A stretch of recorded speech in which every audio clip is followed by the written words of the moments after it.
Hello guys, welcome back to my YouTube channel. In today's video, I'm going to show you how to play YouTube in the background without premium on mobile. So let's get started. For this workaround, we'll be using your browser app instead of the YouTube mobile app. Open your browser app and go to youtube.com. Open the video you want to listen to and begin playing.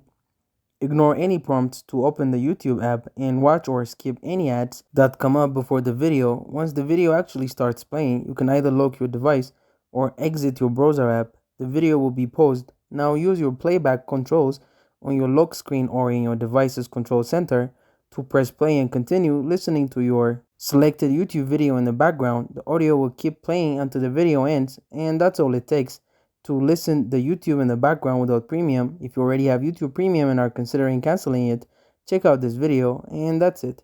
Thank you guys for watching this video. If this video was helpful, don't forget to like and subscribe to my YouTube channel.